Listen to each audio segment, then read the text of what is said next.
Hello everyone, good morning. Welcome to Literature Vidya. I am Ankita and today we are here to deal with an important individual in the field of new criticism. This man is said to have laid the foundations of the field of new criticism, and he is I.A. Richards. I.A. Richards' full name is Ivor Armstrong Richards. He was born on 26th February 1893 and he died on 7 September 1979. He is an English educator, literary critic, poet, and a rhetorician. This man is said to have laid the foundations of new criticism in his book, The Practical Criticism, written in 1929. In this book, he presented us with a case study wherein he took 13 poems. उन 13 poems में से he removed all the biographical information जो भी author से associated biographical information थी I A. Richards ने वो सारी इन्फॉर्मेशन हटा दी and then he presented his students with the words on the page that is the text and asked them to do the literary analysis of the text. और ये जो process था पूरा जहाँ पे उसने 13 पोएम्स ली, उसकी सारी सब्जेक्टिव डिटेल्स हटाई, presented it to the students to do the literary judgment of that text. This led to the foundation of new criticism. We will be reading this when we read the practical criticism. Now let's look at the important books of I.A. written by I.A. Richards. I.A. Richards has written a very important book that's called The Meaning of Meaning, a study of influence of language upon thought and of the sign of symbolism. ये book उसने I.A. Richards ने C.K. ऑगडेन के साथ मिलकर 1923 में लिखी है. This book is very important. It is in this book that I.A. Richards has presented us with the triangle of reference or the semiotic triangle. Now the question is, what is the semiotic triangle? So now let's look at the semiotic triangle. तो I A. Richards ने हमें triangle of reference का concept दिया है या फिर सिमियोटिक triangle का. इसमें he is presented us with 3 things. One is the reference. Reference क्या है? रेफरेंस है thought, right. The second one is symbol. Symbol क्या है? वर्ड. और थर्ड है रेफरेंट. रेफरेंट क्या है? रेफरेंट है थिंग या reality, right. So is presented us with 3 things. The reference, that's the thought, the symbol, that's the word, and referent, that's the thing और the reality. Okay. अब उम्बर्टो eco एक individual है जो कहता है कि ये जो ट्राइडिएक थ्योरी हमें आई.ए. रिचर्ड्स ने दी है, इसकी वजह से सोशोर एक बहुत ही इम्प्रूव्ड वर्जन ऑफ डाइडिएक थ्योरी लेकर आ पाता है. सो बेसिकली उम्बर्टो इको क्या कहना चाहते हैं? वो कहना चाहते हैं कि जो फर्डिनेंड डी सोशोर है उसने पहले आई.ए. रिचर्ड्स की ट्राइडिएक थ्योरी पढ़ी और फिर उसने एक बहुत ही बेटर वर्जन लेकर आ पाया because of this triadic theory अपनी dyadic theory in the field of structuralism. ठीक है. Now another important point is कि इस बुक मीनिंग ऑफ मीनिंग जो उसने C.K. ऑगडेन के साथ मिलकर 1923 में लिखी है, उसमें इंट्रोडक्शन J.P. पोस्टगेट ने दिया है, right. You have to remember this that the introduction is given by J.P. पोस्टगेट.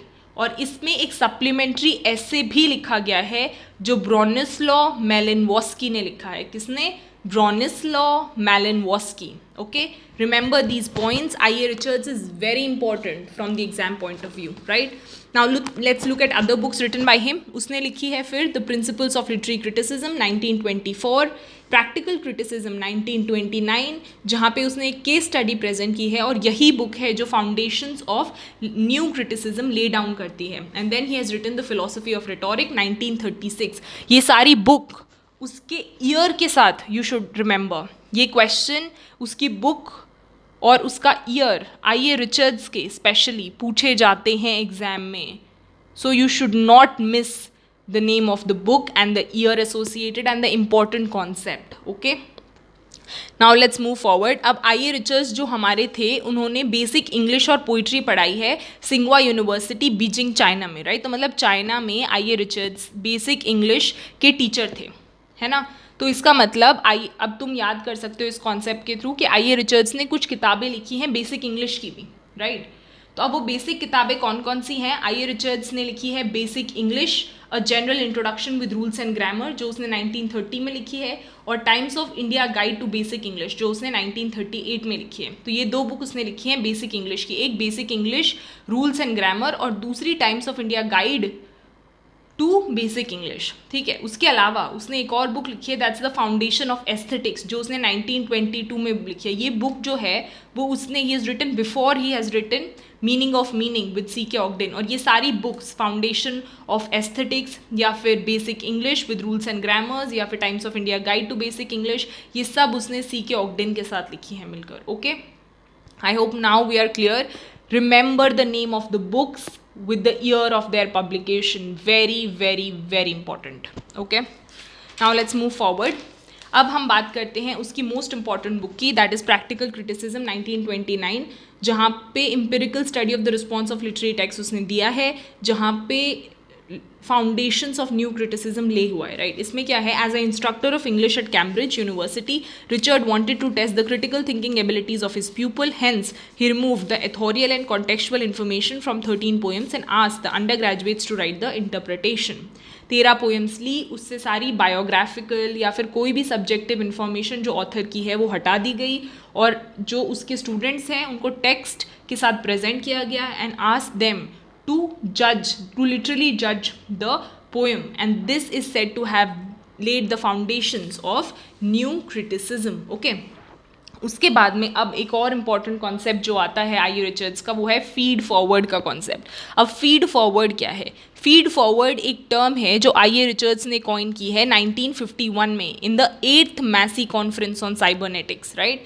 8th Macy conference on cybernetics पे आई ए रिचर्ड्स ने फीड फॉरवर्ड का कॉन्सेप्ट प्रेजेंट किया। ये जो फीड फॉरवर्ड का कॉन्सेप्ट है, बाद में इसके एक स्टूडेंट जिसका नाम है मार्शल मैक्लुका, उसने इसको बहुत ज़्यादा डेवलप किया और मीडिया और कल्चर स्टडीज़ में आगे जाके प्रेजेंट किया। Marshall McLuhan himself is very very important in the field of media and culture studies. When will be dealing with culture studies, हम इसको मार्शल मैक्लुका को भी डिटेल में पढ़ेंगे, क्योंकि नेट में इससे भी क्वेश्चन आ चुका है, okay. Then meaning, okay, now let's look at the concept of feed forward. तो चलो let me explain you the concept of feed forward.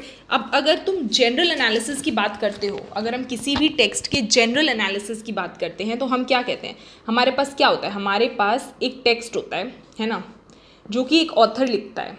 फिर इस टेक्स्ट को ऑथर ऑडियंस को प्रेजेंट करता है, ऑडियंस इसको पढ़ती है, इसके लूप होल्स को ढूंढती है, इसको क्रिटिकली एनालाइज करती है, और फिर क्या देती है, फिर देती है फीडबैक, है ना, फीडबैक देती है। और इस फीडबैक के ही बेसिस पे जो ऑथर होता है वो अनक्लियर कॉन्सेप्ट्स को और ज़्यादा क्लियर करता है ना, टीचिंग को या किसी भी कॉन्सेप्ट को इफ़ेक्टिव वे में और ज़्यादा इफ़ेक्टिव वे में प्रेजेंट करता है, ठीक है। पर अब हमारा कॉन्सेप्ट आता है किसका, अब हमारा कॉन्सेप्ट आता है फीड फॉरवर्ड का।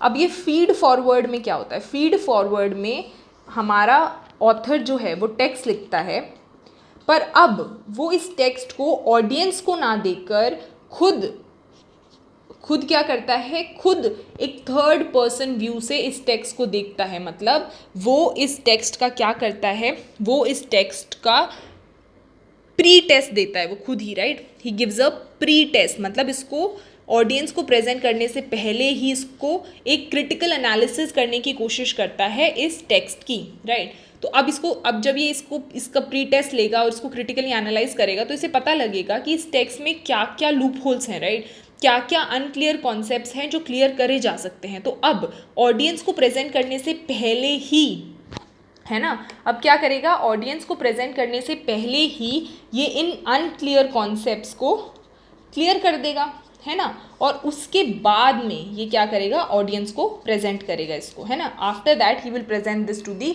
Audience, okay. सो अब इसमें क्या हो रहा है, ये उल्टा चल रहा है, वहाँ पर फीडबैक और उसके बाद में, ठीक है, यहाँ पे क्या है, वो अपना खुद का खुद फीडबैक दे रहा है ना। तो यहाँ पे क्या हो रहा है, कि feedback was the last step, है ना. यहाँ पे feedback is basically the first step, तो it is opposite. Feed forward का कॉन्सेप्ट ऑपोजिट चल रहा है फीडबैक से, पर मतलब वो लास्ट स्टेप है इसमें नॉर्मल प्रोसेस में, बट फीड फॉरवर्ड में वो बेसिकली टेक्स्ट प्रेजेंट करने के बाद फर्स्ट स्टेप है, राइट. तो फीड फॉरवर्ड का कॉन्सेप्ट उल्टा चल रहा है फीडबैक से. वहाँ पे feedback is the last thing to do, यहाँ पे once the text is presented feedback is the first thing to do, है ना. पर दोनों का मोटो एक ही है, क्या, अनक्लियर कॉन्सेप्ट्स को क्लियर करना, है ना, अनक्लियर कॉन्सेप्ट्स को क्लियर करना. So I hope now we are clear with the concept of feed forward. Feed forward का कॉन्सेप्ट आई.ए. रिचर्ड्स ने दिया है in the 8th Macy conference on cybernetics, right. तो अब पढ़ते हैं फीड फॉरवर्ड का मीनिंग. फीड फॉरवर्ड क्या है? The concept of anticipating the effect of one word by acting as our own critic. वो अपना खुद का क्रिटिक बन के उस वर्ड को या उस पीस ऑफ वर्क को खुद क्रिटिकली एनालाइज करता है. It works opposite to feedback, है ना, देख लिया हमने. पर्पस दोनों का ही सेम है, अनक्लियर कॉन्सेप्ट्स को क्लियर करना. तो बेसिकली फीड फॉरवर्ड एक प्री टेस्ट की तरह है that can be use to anticipate the effect of the word on the audience. हम पहले ही देख लेते हैं कि ऑडियंस पे इसका क्या इफेक्ट होगा, है ना, और फिर बेटर इफेक्ट देने के लिए जो भी नेसेसरी चेंजेस हैं वो हम उसमें कर देते हैं. ठीक है. I hope now here we are clear with what is feed forward, है ना. तो चलो अब आई.ए. रिचर्ड्स, तुम्हें याद रखना है कि आई.ए. रिचर्ड्स जो थे वो F.R. लिविस के और विलियम इम्सन दोनों के टीचर थे. F.R. लिविस ने एक बहुत इंपॉर्टेंट बुक लिखी है जिसका नाम है द ग्रेट ट्रेडिशन, और विलियम इम्सन ने भी बहुत इंपॉर्टेंट बुक लिखी है दैट 7 टाइप ऑफ एम्बिग्विटीज़. किस साल में लिखी है ये बुक? 1930 में लिखी है. यू हैव टू रिमेंबर 1930 में इसने लिखी है the 7 types of ambiguities. Okay. Now moving forward to some more books by I A. Richards, क्योंकि बुक से रिलेटेड आई.ए. रिचर्ड्स पे क्वेश्चन पूछा जाता है, so we should cover majority of his books, है ना. तो उसने एक बुक लिखी है कोलरिज ऑन इमेजिनेशन. याद रखो ये बुक बहुत इंपॉर्टेंट है, क्योंकि if you don't remember this book you can not even make a guess, right, कि आई.ए. रिचर्ड जो एक न्यू क्रिटिक हैं उसने कोलरिज ऑन इमेजिनेशन नाम की एक बुक लिखी है. So you have to remember he has written a book Coleridge on imagination. उसके बाद में जब वो बेसिक इंग्लिश पढ़ा रहे थे चाइना में, उस टाइम पे उसने एक और बुक लिखी है based on Chinese philosophy, that is Meniscus on the Mind, Experiments in Multiple Definitions, right? This is basically based on Chinese philosophy. Meniscus on the Mind, Experiments in Multiple Dimensions. Then he has written Science and Poetry, English Through Pictures, and How to Read a Page. तो अगर आपसे पूछा जाए how to read a page किसने लिखा है, you have to be very clear कि how to read a page is written by I A. Richards, right. तो I A. Richards I think is now clear to you. We have covered almost all the important points associated to I.A. Richards. So here we wrap up our session. From the next class, we are going to begin up with a altogether new school of literary theory, that's structuralism. We'll be dealing with structuralism, Ferdinand de Saussure, Noam Chomsky, and lot of other important individuals associated to the field of structuralism and the important concepts given by them, right? And it is very, very important for the examinations जहाँ पर English literatures आता है. Okay, so here we wrap up our session. If you like the video, please hit the like button, give your important feedback in the comment section, share it with your friends. Here we say a goodbye. We will see you in the next class. Study hard.